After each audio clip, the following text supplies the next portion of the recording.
Querido, bom dia, querida, bom dia, graça e paz, um dia de vitória para você, especialmente para você que é noiva do Cordeiro, tá? A palavra de hoje está lá no livro de Juízes, no Antigo Testamento, capítulo 6 e 7, sobre a história de Gideão, acho que a maioria conhece. Lá no versículo 1 do 6, diz assim a palavra: Fizeram os filhos de Israel o que era mal perante o Senhor, por isso o Senhor os entregou aos midianitas.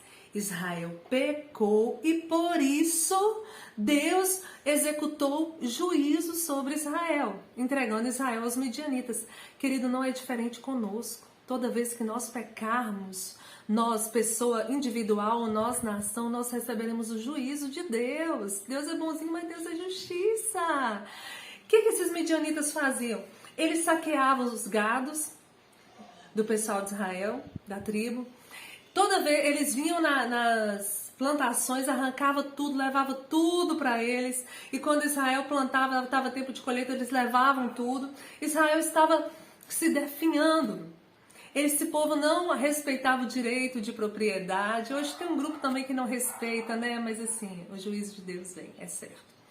Israel clamou. E quando essas coisas acontecem, o que a igreja faz?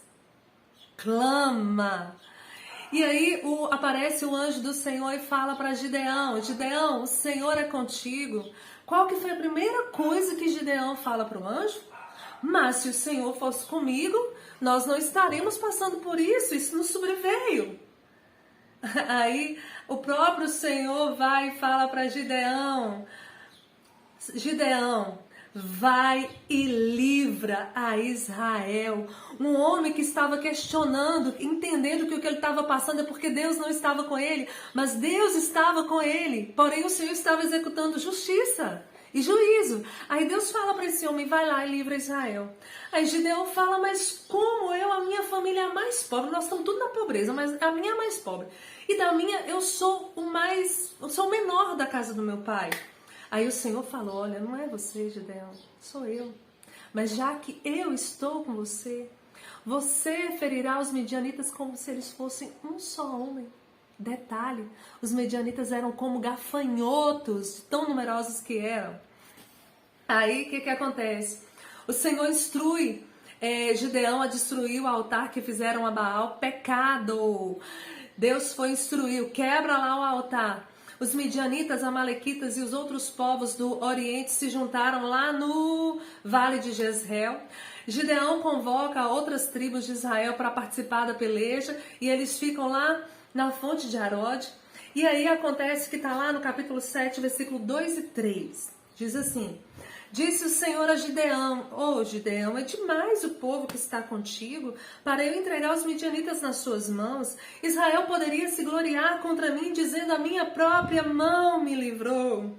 Apregou, pois, aos ouvidos do povo, dizendo: quem for tímido e medroso, volte-se e retire-se da região montanhosa de Gileade. Então voltaram do povo 22.000 e 10.000 ficaram. O que Deus fala? Olha, a vitória não está em vocês, a vitória está em mim. E eu quero que vá pouca gente mesmo, porque se for muita gente, vai achar que a vitória veio através do braço de vocês. Não foi, a vitória foi eu que liberei.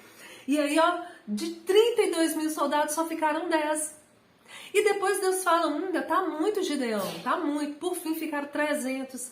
E esses 300 Deus instruiu, eles venceram a guerra apenas com tocha, porque era à noite, e com trombeta. A instrução foi rodear o acampamento dos midianitas à noite, e quando Gideão tocar essa trombeta, todos os outros tocariam. Quando isso aconteceu, os inimigos começaram a matar um ao outro. A Bíblia diz que Deus usou a espada deles, gente. Deus usou a espada deles, espada de um contra o outro. E aí, Gideão e Israel saíram vitoriosos. Querida, essa palavra às vezes é difícil de entender, porque a gente vive no Brasil e a gente nunca pensa em guerra. E você pode estar pensando: Daniela, mas você fala tanto de texto sobre guerra, ai que coisa, nós não estamos em guerra. Realmente, querido, nós não estamos mais, essa era a realidade deles. E independente de qual seja a nossa situação, tem muita coisa para aprender nessa história. Tem muita coisa para aprender nessa história. Primeiro é que Deus executa juízo e justiça. Segundo, que se nós clamarmos, Ele vai nos ouvir, vai nos acudir e vai nos livrar. Amém? Bora orar? Pai querido, amado Deus, eu quero te agradecer por esse dia, Senhor, porque o Senhor permanece o mesmo, o Senhor não muda. Faça chuva, faça sol, o Senhor é Deus, o Senhor reina absoluto, e o Senhor tem propósito em todas as coisas. Pai, eu entrego a minha vida, eu entrego a nossa nação, naquilo, Senhor, que nós pecamos, nós clamamos ao Senhor por perdão e pedimos, Deus, que o Senhor execute juízo e justiça, sim, sobre a nossa terra, mas também, Senhor, na tua ira, lembra-te da misericórdia. Em nome de Jesus, salva-nos, ó Deus, de todos os nossos opressores. E todos nós diremos que o Senhor nos salvou e não foi o nosso próprio braço nem a nossa mão. Bendito é o teu nome eternamente, Senhor. Abençoa a nossa nação, abençoa a nossa casa, abençoa os nossos filhos. Deus, abençoa a tua igreja que serve avante, avante, avante, em nome de Jesus. Que Deus te abençoe em Cristo. Um abraço.